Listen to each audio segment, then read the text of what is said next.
Independent Newspapers Limited, New Zealand's largest newspaper group, is pleased to be associated with Moments in Time. Since the middle of last century, our papers have been reporting the nation's news, the triumphs, the tragedies, the people, the places, the good times, the bad. Historic material for Moments in Time was drawn from the files of INL newspaper libraries. INL, the communications people.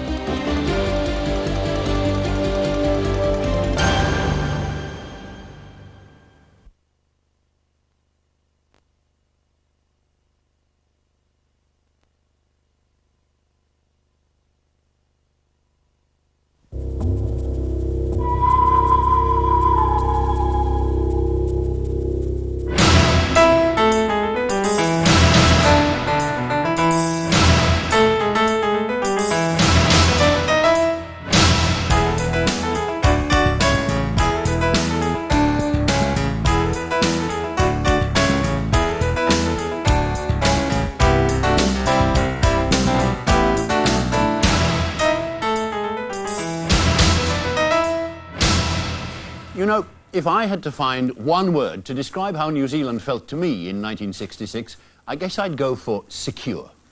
The country felt secure because it was closely allied with Britain, with Australia, most importantly with America. And we felt secure because, well, there was plenty of work. Once you got a job, you were in it till 60, if you wanted. We took it all for granted. And we began 1966 like we begin every year, on holiday. But at the end of January, thousands of Aucklanders went along to marvel at a new airport that would open up our secure little country to the rest of the world. January the 29th, 1966, and 98,000 people swarmed to Mangere for the opening of Auckland's new £10 million international airport. 16 years of planning, 5 years of physical work. And now, at an historic moment, I declare the Auckland International Airport open. 57 tons of United States Air Force Starlifter. The P-3 Orion, the maritime reconnaissance aircraft that's to replace our Sunderlands. The question for everybody, will it take off? Long a familiar sight in the Pacific, the stately Sunderland will soon bow out to the long-range Orion. Canberra bombers, the frontline aircraft of the RNZAF. These twin-engine jets have done remarkable service in both New Zealand and Malaysia, and are soon to be replaced. A beast with deadly grace, the Vulcan can reach almost the speed of sound.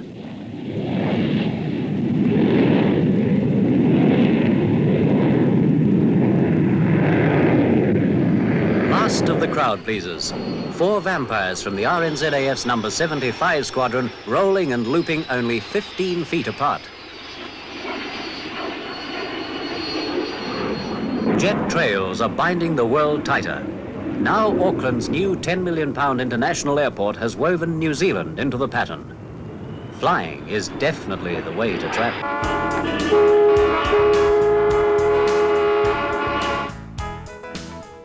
Not to be left out of the new aviation age, Gore decided to upgrade its aero club and joined the big boys on the main trunk.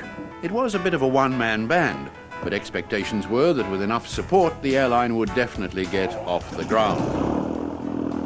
From Gore, I would think that we would have to have up to 8 or 9 persons per day just to handle the Gore end of it. However, if other towns were brought into the service, they would obviously assist in the production of revenue, which of course is the number one thing. You can't have £20,000 worth of aeroplanes sitting on the ground. Sitting on the ground was about all it did. For Gore, flying was not the way to travel.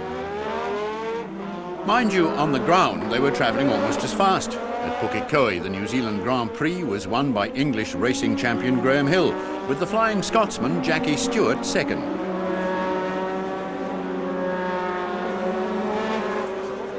Graham Hill's car handling was greatly admired. His handling on the winner's dais was less appreciated. While the Brits were winning here, we were winning there. New Zealanders Chris Amon and Bruce McLaren first, with Denny Holmes second at Le Mans 24 Hours. And Ivan Major won the European final of the World Speedway Championship with Barry Briggs third. Looking back reminds me how strong were the links with Britain. It was still home for thousands of Kiwis who'd never even been there. But we were realising that couldn't go on forever. Mother Britain was flirting with the common market. But in 1966, we still imported her cars and manufactured goods and exported to Britain the fruits of our farmlands and our talent.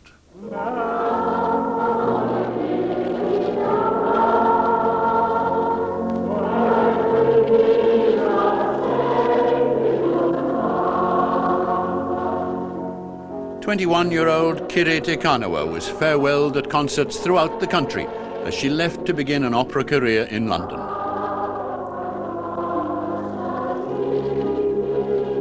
At the Wellington Town Hall, Gladstone Hill, like many of the audience, was glad he'd brought a clean hanky.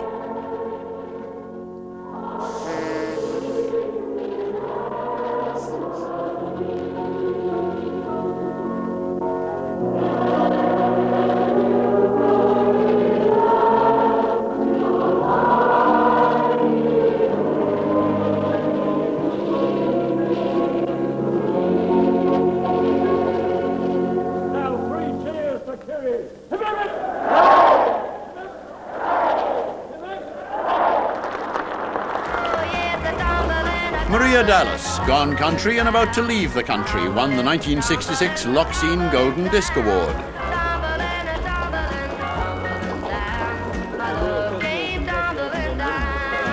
I've only been singing for what, about 12 weeks professionally now?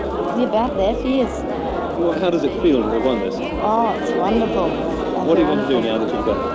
What am I going to do? Well, I'm going over to America in January to make a record with Chet Atkins, and that's Dallas in Texas, there, and well, I'll be coming back to New Zealand, that's for sure. TV gourmet Graham Kerr was also about to gallop away, but not before he'd given advice on cooking one of Bluff's delicacies. Thank you very much for coming along, first of all, and thank you for watching. For oysters, it would be cinch for cooking oysters, if you want to cook oysters. I can't think of anything actually worse than cooking an oyster. I did once do a dish called tamati wakanini in honour of the man who really stopped Honey Hickey from belting down all the flagpoles, you know. And tamati wakanini sort of was this bed of oysters in a loaf of bread which had just kissed with butter, you know, kissed with butter. Nice romantic. But not so that that beautiful, lovely oyster sort of goes like this, and it's all we call it face up like this, and all that succulence, all that mealy, beautiful, delicious, sensual flavour about an oyster that there is. Sorry to have to say that, but I think it's true. Once underway, however, television expanded fast in every direction except production. We are near enough to a pioneering nation to enjoy the tough job of transmitter installation. Once the city populations had been satisfied, sites were tested for repeaters on country hilltops. Unattractive and forlorn peaks in the Manawatu, in Canterbury and the Waikato became centres of activity as the repeaters went up, at a cost of about £70,000 each. Demand climbed as the new entertainment reached more and more of the population.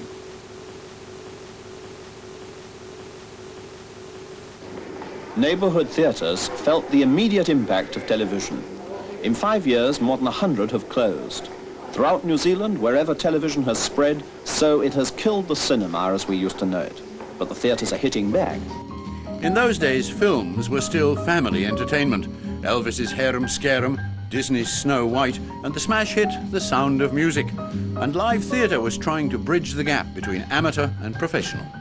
The theatre was built by Patrick Carey and his wife Rosalie, much of it with their own hands. And it has become a focal point for drama and for the other arts in Dunedin. It's time, surely, and I a seaman fella with great strength and bravery. Oh, glory be, it's late for knocking. Least while I'm scared of peelers and the walking dead. We built a small theatre where we can seat 80-odd people, and we can put on plays which would not be commercially box office. This is why we did it. Whether we succeed or fail, I don't know, but we can but try. Although Wellington's Downstage Theatre Cafe is situated not in a garden with a view, but on a busy city intersection, and although its approach to drama and the allied arts may differ in many respects from the Globe, it has one aim in common: the establishment of regional professional theatre in New Zealand. Brave stuff, and often against the odds. Those theatres have survived, but they had to battle hard in those days because we were still in the honeymoon period with television. Everyone watched the news, even when it was bad news. In the centre of the city, the building that appears to have suffered most severely is the post office here in the main street. The area in front of it has been roped off. There is a major crack right through the building from front to back. Inside there is considerable amount of damage to plaster and fittings, and the whole operation is being transferred to other premises. Well, at the time the quake struck, my wife and family and myself were in the living rooms almost immediately below the chimney. We tried to jam ourselves into doorways as best we could, and we saw that the children's room had been completely flattened by the masonry from the chimney, timbers from the roof. One of the beds, in fact, was almost unrecognisable as such. Gisborne may have been unprepared for its earthquake, but that accusation would never be levelled at Invercargill. Well, not while Norm Jones was around. The purpose of this exercise is to test the siren system of 5x5, to give realistic training to the groups that are engaged in civil defence, and to provide a realistic exercise so that if we're ever called upon the event of a real disaster, we're ready and prepared for it.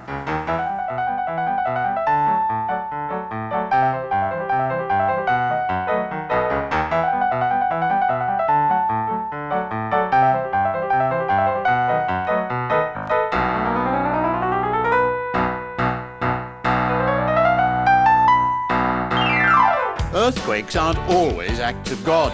The Rolling Stones made the earth move for the capital's teenagers. On a whistle-stop world tour, the Stones knew they were heading for the top. All except Charlie, who wasn't sure where he was heading.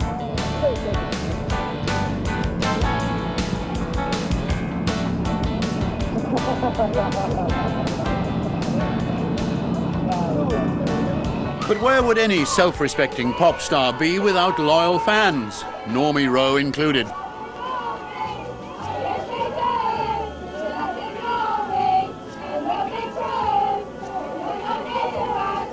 Why did you come out to see him? Because I like him. I'm one of his TV fans. Who is he? Who is he? He's a singer. Why did you come out to see him? Because I like him. I'm one of his fans. Any other reason? No, I think he's the greatest. You don't mind getting wet? No. What about you? What about? Why did you come to see him? Oh, because he's neat. He's terrific. You didn't expect to be mobbed as much as you did, or? Oh, I didn't expect anything like it. Do you enjoy it? Fabulous. Ever wondered what the well-dressed man wears next to his skin? That man there, say. Excuse me, sir, would you mind, oops, as you'd expect, jockey. Thank you, sir. Men choose jockey because their unique design and skillful construction make jockey some of the most superbly fitting, most comfortable underwear ever developed. You always feel completely at ease in white jockey, the world's biggest selling underwear. Crunchy, crispy, crunchy treat, isn't it inviting?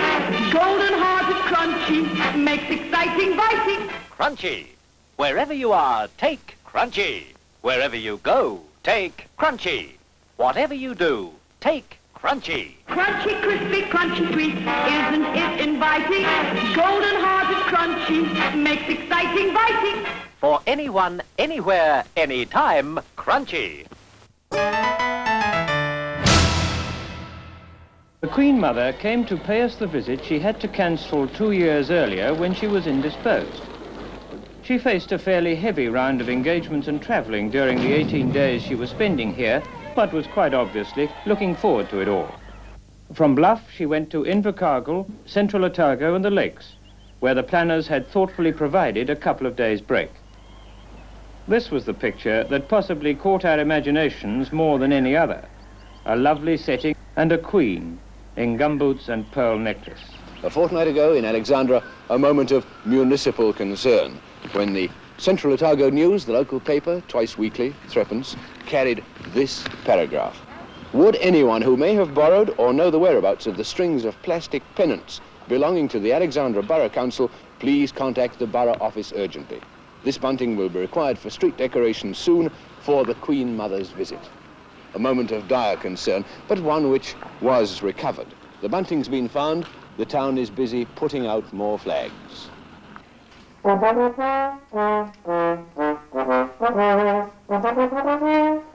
Alexandra's first royal visit ever is not to be neglected by anyone. The brass band, weaned on annual Blossom festivals and Anzac parades, prepares with spit and polish for its most important occasion in 100 years of music making. Will you go and see the Queen Mother? Yes. Why? Oh, because I think she's very nice. Are you very interested in seeing her? Oh, yes. Have you ever seen her before? No, I haven't. What do you think she'll look like? I don't know. I suppose the same as what she looks like in pictures. Have you seen any member of the royal family before? Oh, I saw the Queen when she was at Palmerston years ago. Did you see much of her? No, I was only a wee kid. I was on Dad's shoulders. What do you think the Queen Mother's going to look like? I don't know. Do you think she'll have a crown on? You'll certainly go to watch the Queen Mother. We have to. At the school. The school says that you have to. What about flag waving and cheering? Oh, we got a cheer. Who said? Mr. Harper.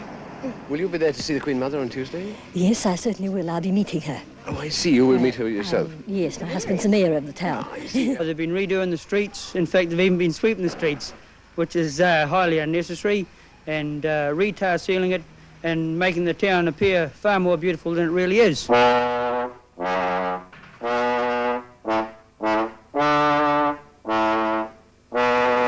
Shopkeepers, farmers, their wives, young and old, turn out to wave farewell to the Queen Mother after lunch. One carload of 6 women travelled 250 miles for the occasion. Her Majesty's visit, her gracious manner, her charming smile will be an unforgettable memory for many. Now the cheering is almost over, and normality will return to this quiet oasis.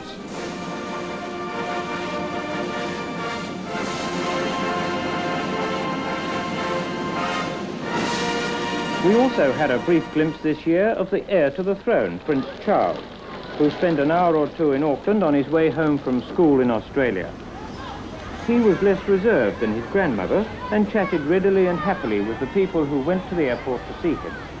As a future king passed through, a present king quietly passed away. King Ikoroki, titular head of the Kingitanga, lay in state at his tangi at Turangawaiwai before being carried to his final resting place on Mount Taupiri.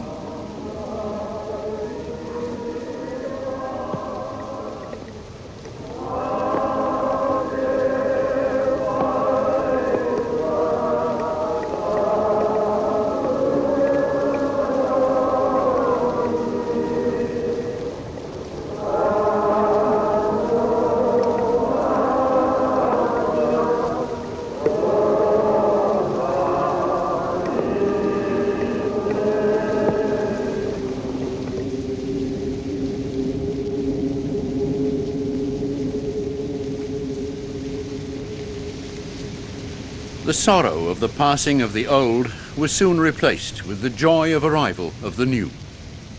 Princess Piki, the king's 33-year-old daughter, became Te Arikinui Te Atairangi Kahu, the Maori queen.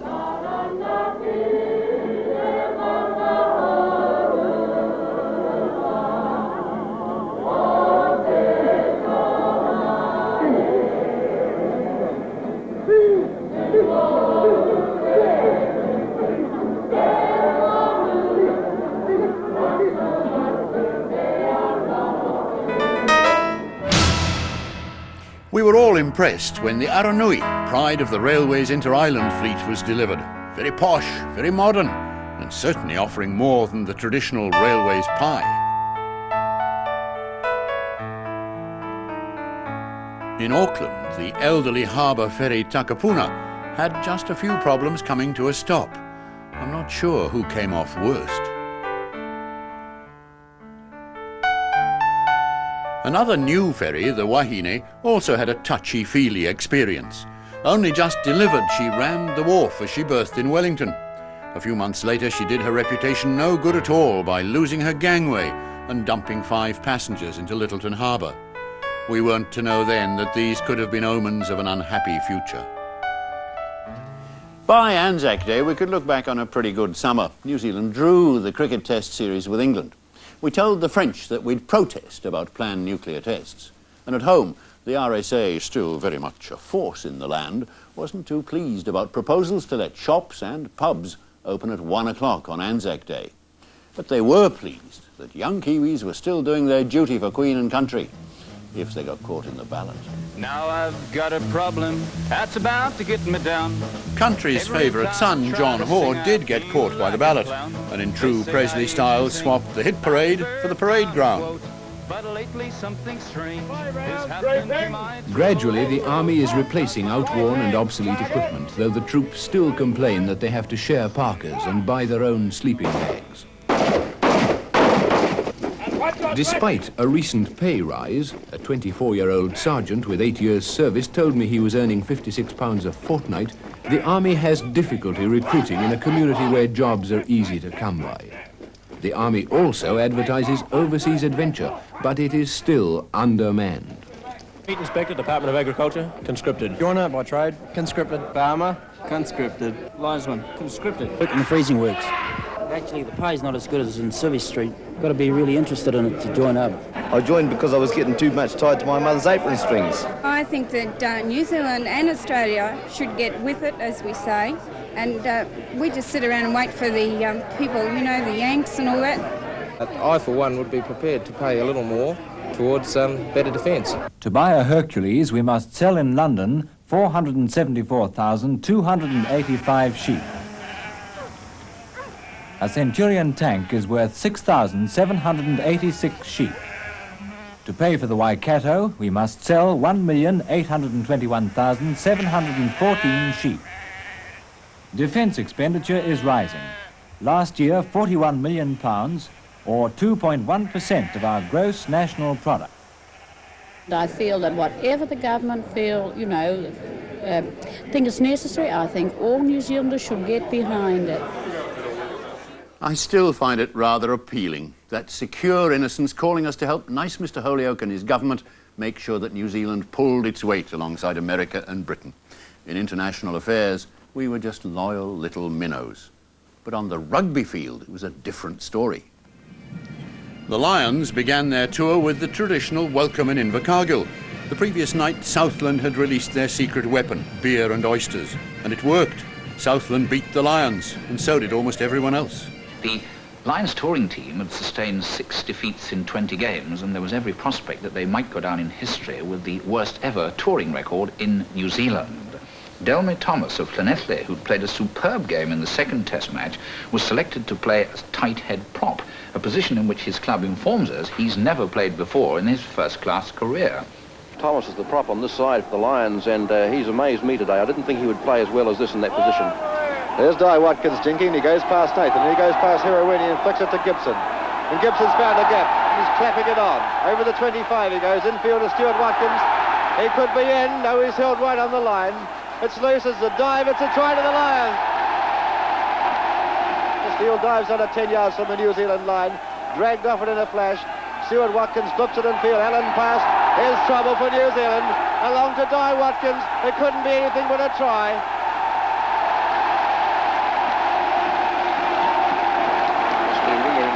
And there's everything set for the reverse pass. Hirawini's diving, he's held right on the line. Rucking for it, Laidlaw's got it out to Steele. Steele's in for New Zealand. New Zealand won the third test 19-6 and the series. The Lions had only the fourth test to salvage some pride in Auckland. Going to the line out, 10 yards out from the 25. Again Colin Meads, Laidlaw, Hirawini. Behind Bebb. Awkward rolling one.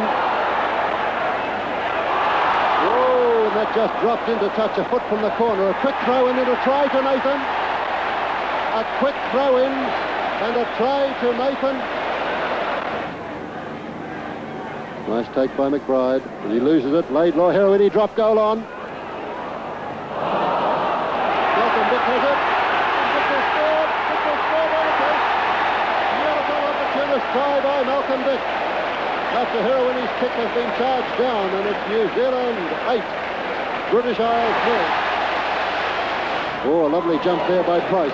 Lewis out quickly to McFadden, and a quick one out on the far side to Hinshelwood. Oh, he'll score. Hinshelwood will score in the corner.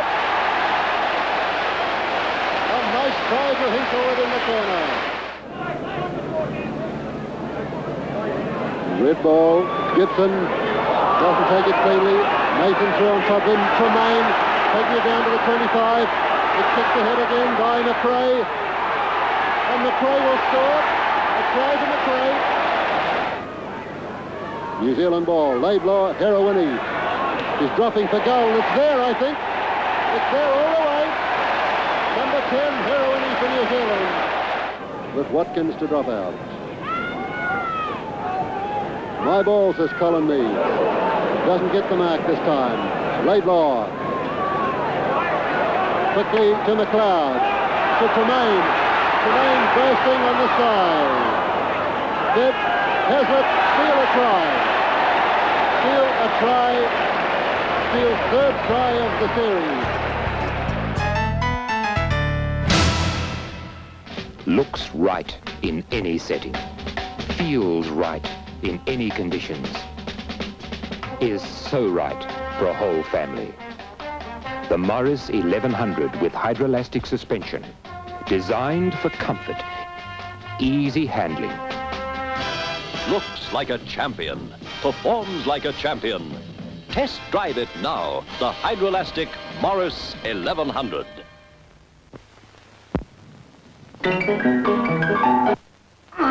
Thirst days with Hensel's Quench. Happy thirst days with Quench. Happy thirst. Every sip satisfies you. Happy thirst days with Quench.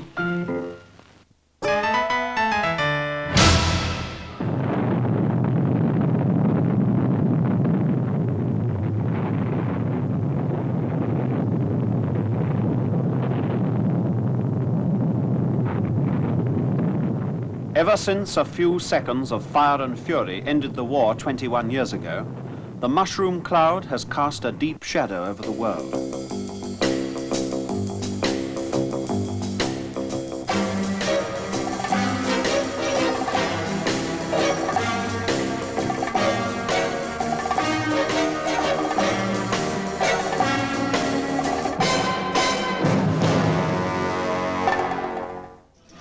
In New Zealand, the campaign for nuclear disarmament has been modelled on British lines. It may be the size of the country or the distance from the great arenas of world activity, but our demonstrations have not had quite the same dramatic impact of those overseas. We shall not be moved just like a tree, descending by the water. We shall not be moved. New Zealand author-actor Bruce Mason sympathises with the aim. Nature must not be plundered, her secrets rifled. She must be wooed as a lover and her ways learned. That's what I'm saying. And that is a solution if people were prepared to do it. If they're allowed to carry on testing, then it almost makes war inevitable at the rate also the Vietnam situation is escalating. You don't think some of the people with you are sort of professional rebels tied to every protest cause that's going, do you? No, I don't. No. I think that young people are naturally rebellious, but I think that usually the rebels find that their outlet in other things other than this sort of thing. I think there's too much hard work in this. The more we act in the public eye, the more people we get to think about it. They were just lonely voices then, but over the next 20 years, most New Zealanders would come to agree with them. Those stalwarts could do something about the horrifying prospect of global disaster, but there was nothing we could do when disaster struck close to home. This aircraft needed replacing, but not because it was obsolete. A DC-8 belonging to Air New Zealand crashed at Auckland International Airport while on a routine training flight, killing 2 of the crew and seriously injuring the other 3. Those who survived owed their lives to the bravery of rescuers and firefighters who forced their way through the mangled fuselage into the wrecked cabin to reach them. It was Air New Zealand's first fatal accident since they began operations 26 years ago. The £2.5 million aircraft crashed when one of the engines was inadvertently put into reverse thrust during takeoff. The subsequent inquiry completely exonerated the crew or Air New Zealand from any blame for the accident. The Kaitawa, a collier belonging to the Union Steamship Company, was carrying a cargo of coal from Westport to Whangarei when she ran into very heavy seas around North Cape. She sent out the Mayday call and distress signals that were picked up by a lighthouse keeper. But then, silence. She was never heard from again. For days afterwards, a really massive search was conducted by land, sea and air, covering the whole of the coastline on the west coast of Northland and round Cape Ringa, and over thousands upon thousands of square miles of open sea. The hull of the Kaitawa was eventually located on the seabed 5 miles off Cape Ringa, an area that is notoriously rough in bad weather. At the inquiry that followed, several witnesses maintained that the tragedy might never have happened had the Kaitawa been fitted with radar, but the chairman could not agree. He found that the ship had been literally overwhelmed by mountainous seas, which radar could probably not have prevented. It wasn't a good winter. There was a bad train smash between Seddon and Blenheim, and 4 climbers died on Mount Rolleston. And the country's economy was hindered by, wait for it, a severe shortage of labour. But there was brighter news from overseas. Lorraine Stollery of Hamilton won the Rose of Tralee contest in Ireland, and from the Commonwealth Games in Jamaica, Kiwis brought home 13 bronze, 5 silver and 8 gold medals. The Ranfurly Shield changed hands twice. Waikato took it from Auckland and then lost it to Hawke's Bay. Mind you, we didn't see those games on television. The rugby union wasn't at all keen, but other codes were. The Chatham Cup, donated by the officers and men of the HMS Chatham to the New Zealand Football Association in 1922 and first competed for in 1923. Well, today at the Basin Reserve is the 1966 final for the Chatham Cup between Miramar Rangers and Western of Canterbury. Up to Greasley. Greasley beats his man nicely. This is dangerous. And it's Billing. And that will be a goal. Les Taylor just steered it home. Miramar Rangers 1, Western of Christchurch 0. Soccer got quite a boost that year. Television brought us not just the local battle for the Chatham Cup, but coverage of England's victory in the World Soccer Cup.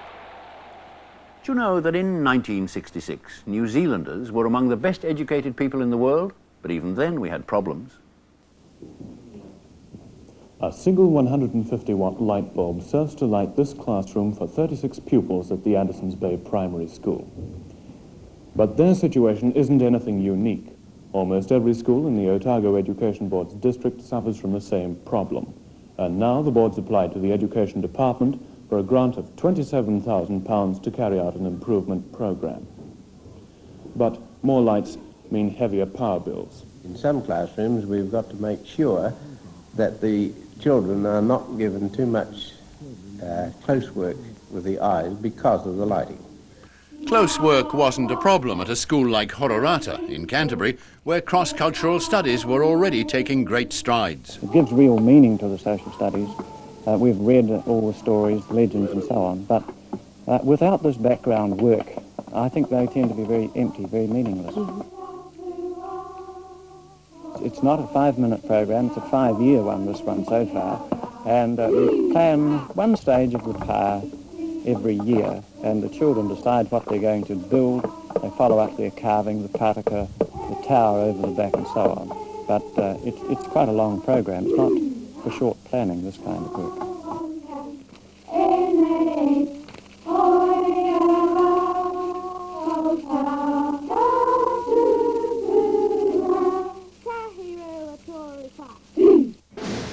In Porirua, an old fox was showing Mana College pupils how to play new tricks.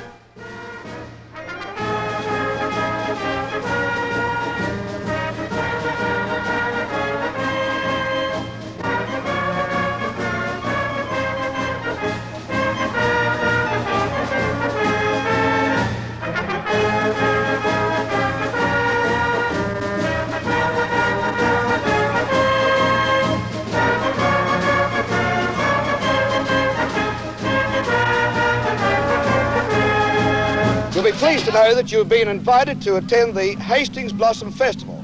You'll be doing a marching display and music, and I want you to remember this point, that whilst you've had a tremendous amount of success in the past, we have got to do just that little bit better.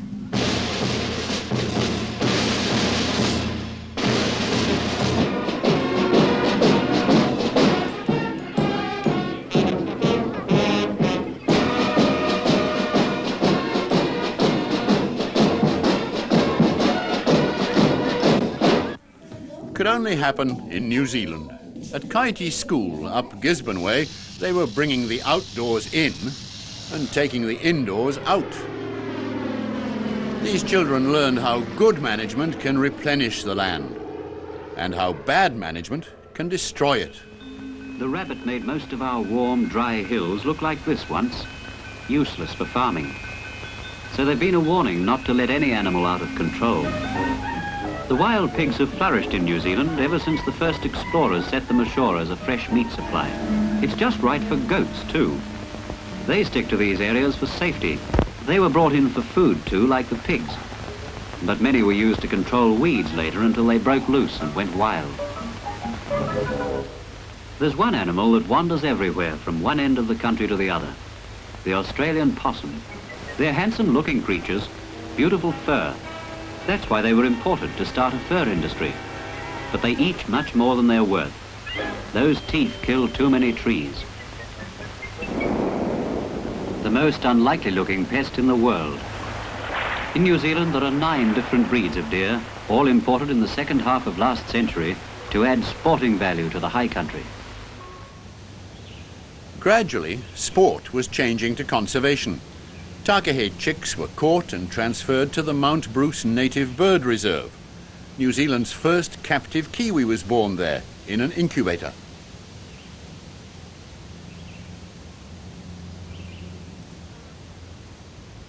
And also born that year, a television institution, Country Calendar.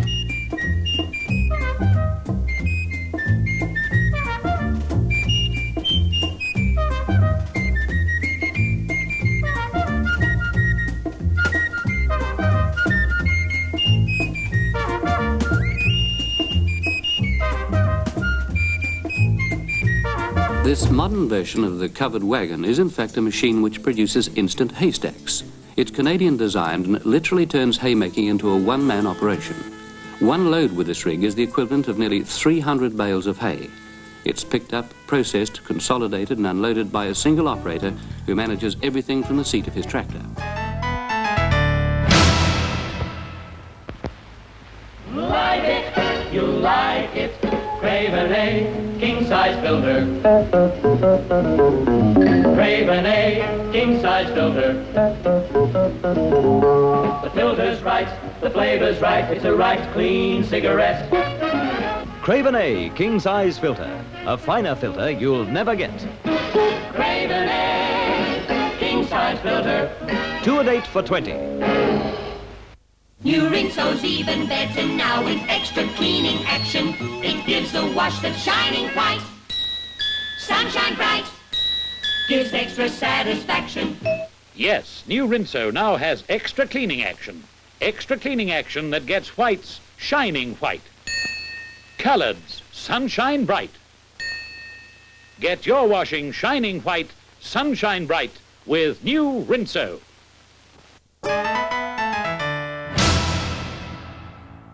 High in space, the Americans were exploring the future and doing a bit of littering at the same time.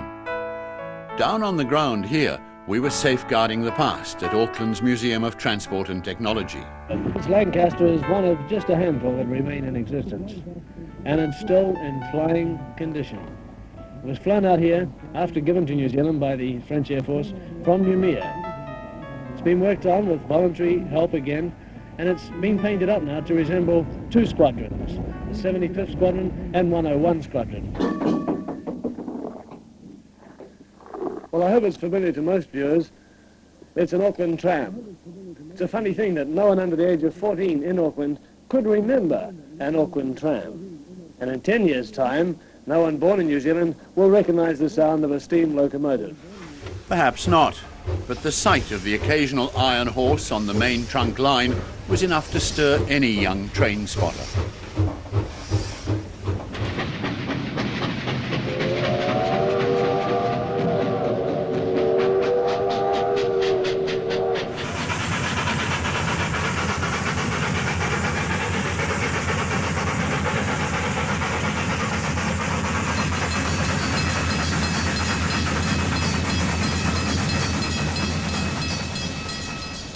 It was the end of steam. So what did you do if you'd always wanted to be an engine driver? Well, you might go and buy a steam lorry, mightn't you? Well, when you're on a steam lorry, you really work to earn your keep. But first of all, can you tell me, Elwyn, why you decided to buy it? Well, we were looking for a traction engine actually and came across this instead, so decided to buy it. And if steam lorries weren't your idea of travelling comfort, the latest Newman's bus had just arrived. Air conditioning, padded seats and, not lino, but carpet on the floor.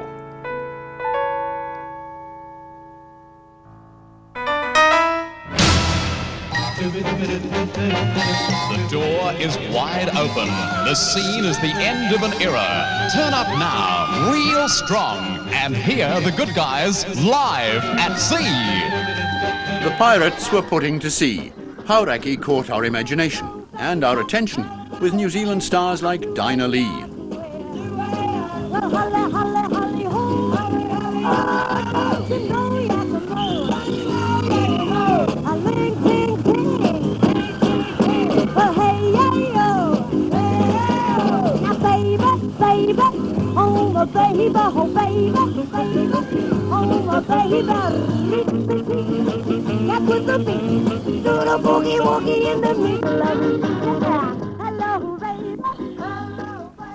Showbiz 66. And I don't think it's stretching a point to say that one of the year's biggest political events had a lot of showbiz about it. It was the first ever visit by an American president who came to ask us to go all the way with LBJ. A Boeing 707 touches down at Ohio Airport, and it's obvious that the overcast, showery weather has not dampened the enthusiasm of the crowd present to say hello to President and Mrs. Johnson as they start a whirlwind 24-hour visit to New Zealand. The first President of the United States of America ever to visit this country, he is greeted by the Prime Minister, the Right Honourable Keith Holyoake.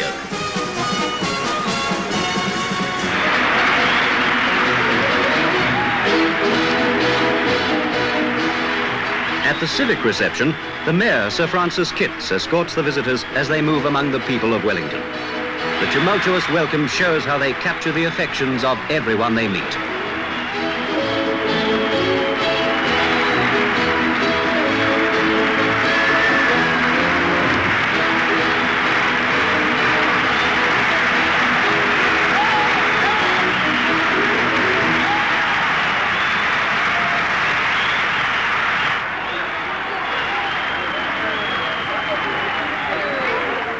By now, it's lunchtime, and the crowds are gathered in the grounds of Parliament buildings, where the President is again met by the Prime Minister, Mr. Holyoake.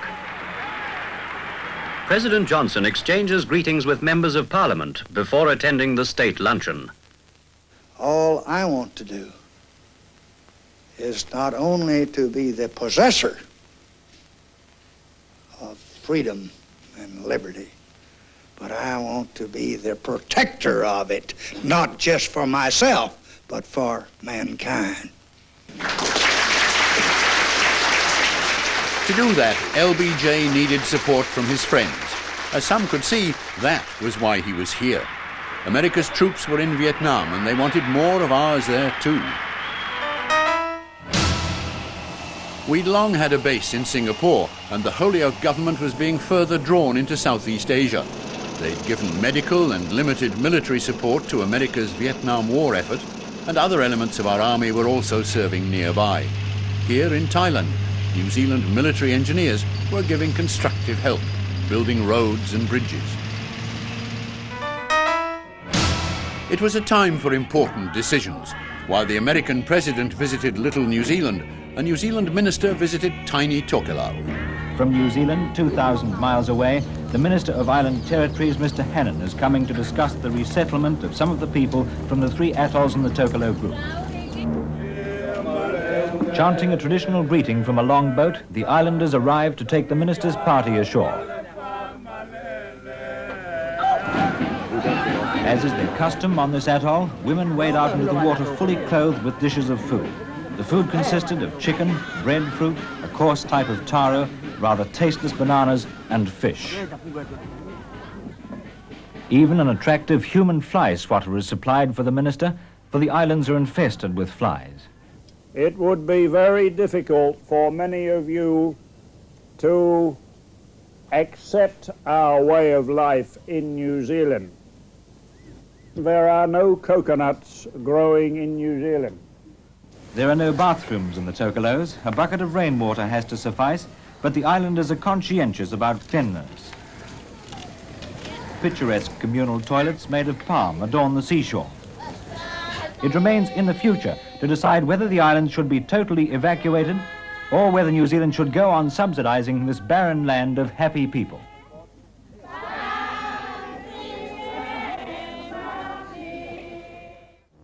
It is up to every one of us to remember that these Tokeloans are British subjects and New Zealand citizens, our fellow countrymen.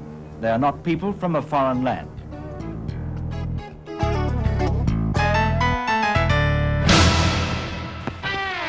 At the fun fair on the roller coaster. It's fun to eat flake. It's fun to eat flake.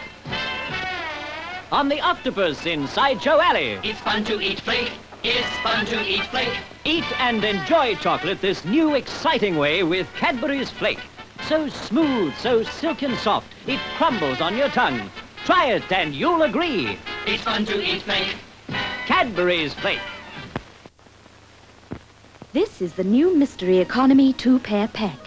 It contains 2 identically matched pairs of mystery nylons and features a kitten.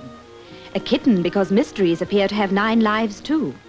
Wear tests prove that mysteries give you twice the wear you'd naturally expect. It's phenomenal. Buy mystery day or dress shears in the new 2-pair pack. Only 23 and 6.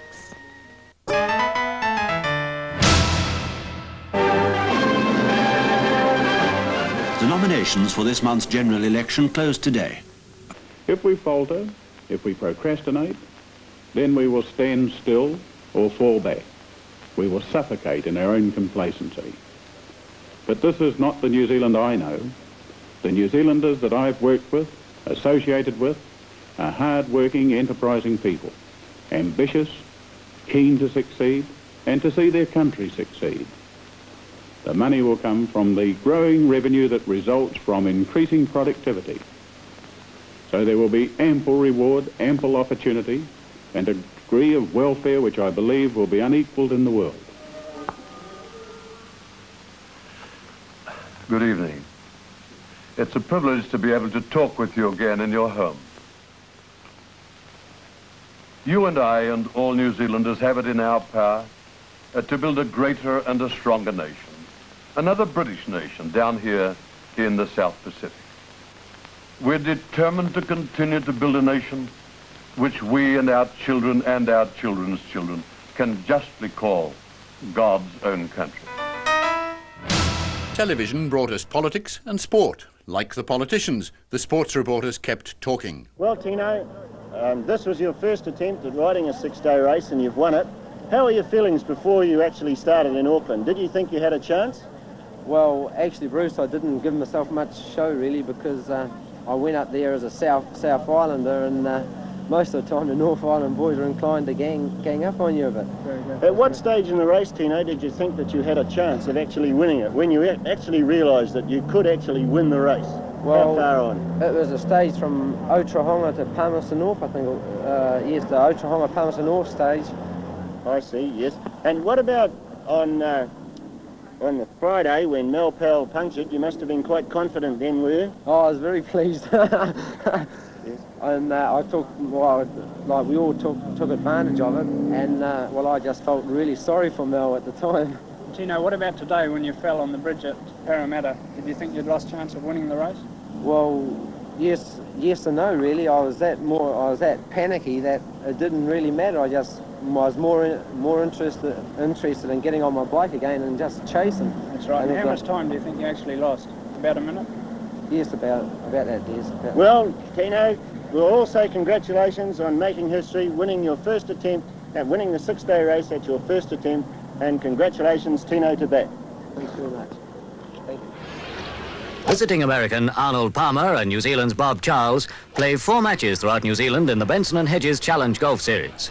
Charles from Carterton is the world's leading left-hander. He's been top player in the British Open, the United States Left-Handers Championships, and 3 times winner of the New Zealand Open.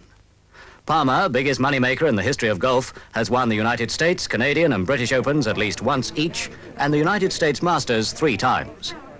The two men are competing on a stroke play basis, and the winner is to be determined by the aggregate of strokes over the total 4 matches played in Dunedin, Christchurch, Wellington and Auckland.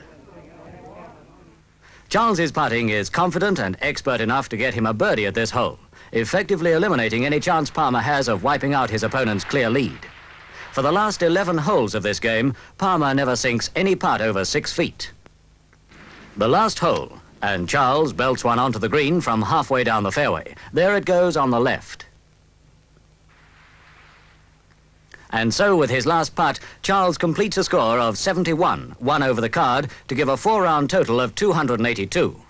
Palmer's score ends at 75, giving him a 4-round aggregate of 290, 8 strokes behind Charles. The left-handed New Zealander therefore wins the game and the series.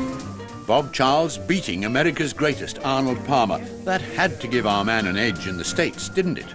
I don't know what the reaction will be, very frankly, in the States. I don't know how much they've heard about the tour, actually. I'm sure that there will be some coverage there. But, and I can't say that it would hurt any, let's put it that way. A New Zealander they did know well was a little horse called Cardigan Bay, who won New York's $65,000 Pace of the Century. And in Melbourne, New Zealand galloper Galilee headed straight for the winner's circle. He's finishing full of running on the outside. Galilee has got up and taken the lead half a furlong from home, has drawn away from Light Fingers, Duo and Davenium, and Galilee is going to win the Cup. Galilee by about 2.5 lengths from either Light Fingers or Duo or Venium. Back home, Robin Dundee and Lordship were battling it out for the New Zealand Trotting Cup. Coming right through the middle and bridges the gap at every stride, and it's Lordship at the outside and Robin Dundee at the inside, but Lordship will win the Trotting Cup in 1966 by 3/4 of a length, I would say. It's fair to say that until the mid-60s, New Zealanders had made a very comfortable living by being the best grassland farmers in the world. But by 1966, things were changing. We started to look to our other resources, like a remote South Island lake. All we had to do was to put a big dam at one end of Lake Manapuri, and we'd have a huge supply of electricity to develop industry. But it wasn't as simple as that. In the simplest terms, the object is to drive a tunnel from sea level at Deep Cove 6 miles through the mountains to a giant underground powerhouse which will be built directly under this access tunnel at West Arm. How many New Zealanders have you got working on the jumbo wreck at the moment? At the moment we got only 3 in our crew. What are the other nationalities? Oh, they're Italian mostly, then Germans, then comes Spanish, Yugoslavian, Polish and Czechoslovakians. Tunnelling can be very wet. 5,000 gallons a minute were coming through the roof when these shots were taken. But with wet pay, the conditions are enjoyed stoically enough, if the money's right. The devastation that is the inevitable camp follower of all construction works is not an attractive sight in this hitherto untouched country. It is part of the price of progress, and progress at Manapuri is presenting a pretty large bill. The decision had been made as to how that bill would be paid. Now, after the years of doubt and indecision, this windswept wasteland of Tiwai Peninsula, opposite Bluff Harbour, is about to be subjected to activity as intense as any ever seen in New Zealand. But before work can even begin on the actual smelter, $1.5 million worth of road, causeway and bridge must be built to link the site to Invercargill, 15 miles to the north. And because Comalco is almost certainly committed to a production date of April 1971, this access road must be finished in 68 weeks. They were boom days. New buildings going up everywhere, the country at work, the economy primed for the elections. Come November, we'd all do our duty and vote. Are you going to vote at all this year? Yes, I will. Do you think there's very much difference between the Labour and National parties today? Oh, not really, I don't suppose. As I said before, I think the Labour's more for the working man, and Mr. Holbag seems to like the farmers too much, I think. The main issues were fairly simple and clear-cut. We should or should not send our fighting men to Vietnam, and the economy is or is not in a bad way. There were other issues, of course, but these were the big ones, with the emotional subject of war tending to overwhelm those cold statistical details of overseas assets which are so difficult to translate into terms of loaves of bread or jugs of beer. That was the job of the analysts. Television wheeled them in on election night, introduced by keen young frontmen. Good evening again from Studio 1, where, as you'll have gathered, because of the results coming over the news, things have been warming up somewhat as results began to come in. Well, now, we've got to go to the outside broadcast unit where Hal Weston has some information for us. Over to Hal Weston. Mr. Rigg, the returning officer, and his 5 colleagues have been collating the results. Problem was, not everyone understood this new live stuff. I mean, how do I get back to my desk? Almost 18,000 registered electors. Caught again? In the government's Computer technology hadn't arrived in 1966, but we did our best with a bit of string. It should be a little higher than that, round about there, really. We've got it pegged in slightly the wrong place, but, oh, sorry, that's because of the change in the early Labour seats. I'm sorry, that's because some of these Labour seats are coming in early. Apologies there. So that the remarkable things is the drop in turnout and the social credit change. It was a good election for social credit. Their leader, Mr. Cracknell, became their first Member of Parliament, unseating Mr. Sloane from the northern constituency of Hobson. It was less good for Mr. Kirk and the Labour Party, which lost some ground despite being in opposition for the previous 6 years. They still have 35 members in the House, but polled a smaller proportion of the total votes than they did in 1963. And it was least good for Mr. Holyoake and the National Party, despite their re-election. With 44 members in the new Parliament, they still have a good working majority, but many of the MPs who successfully stood again had their numerical advantages eaten into, particularly in some of the farming areas, the places where National is traditionally strong. As the results started coming in on the Saturday night, it soon became apparent that there would be no change of government, but that Mr. Holyoake and his colleagues had won only a guarded vote of confidence. At the elections, we'd said we were happy with the way things were and we wanted to keep them like that. Sure, no one made a fortune, but no one starved either. You couldn't buy a new car unless you were a cocky with overseas funds, and you could only take £6 a day out of the country. But there was school milk for the children, low-interest state loans for young couples, and free medical care for everyone. We liked it like that. I suppose most of us hoped that it wouldn't change. But of course it would. Hi, swingers, it's been a long week, but you're back on Come On, so lose you. For those who get with the go-go for the next 30 minutes, it's a happening scene on your TV screen, and here's what we mean.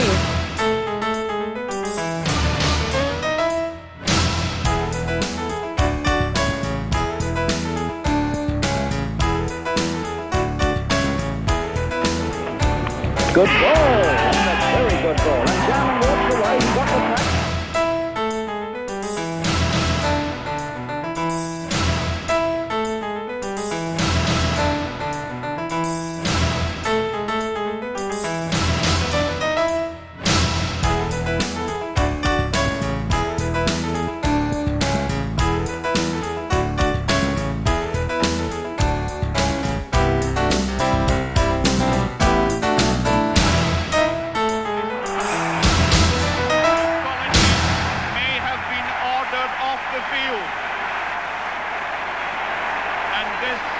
If this is so, this has not happened since 1924.